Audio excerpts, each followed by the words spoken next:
এই তো ঘাস, এই তো কাল কাইটে তারপর কালকে ঘাস লাগাই দিব। এখানে ঘাসে কাটিং আছে আমার কাছে। তো এই ঘাসে আসতে একটু সময় লাগবে, এখনো বড় হয় নাই। ওই তো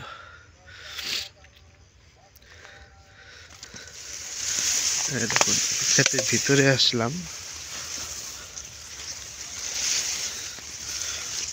দেখছেন ঘাস, শুধু ঘাস আর ঘাস, এত ঘাস তাও কম পরে।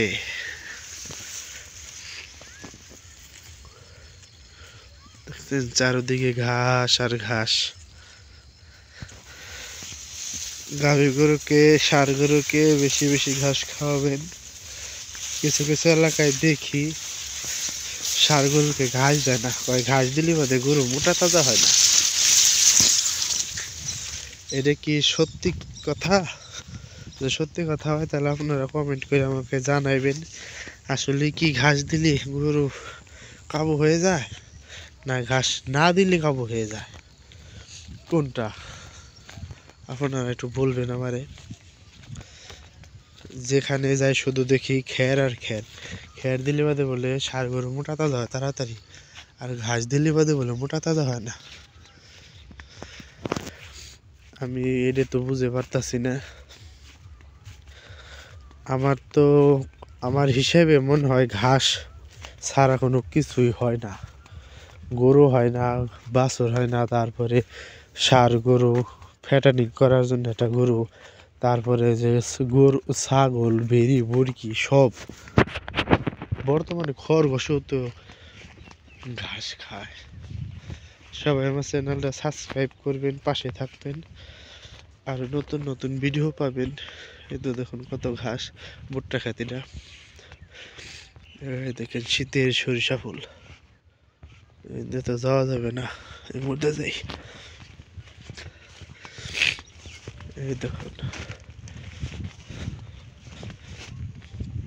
এইটা হলো ড্রেন, আমাকে ডিপের ড্রেনিরা ধান চাষের মধ্যে পানি দেওয়া হয়। ভুট্টা খেত দেখেন না, ভুট্টা খেত দেখেন। হ্যাঁ গাই বাছুর হয়ে গেছে, এই যে বড় গাই, এই যে বাছুর।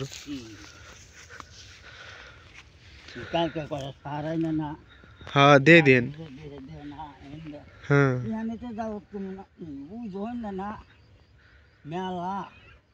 নষ্ট হয়ে গেছে। হ্যাঁ দিন।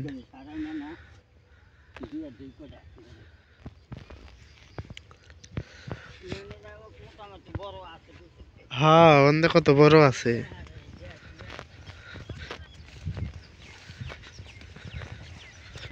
শুনলেন কৃষকের মুখে কথা,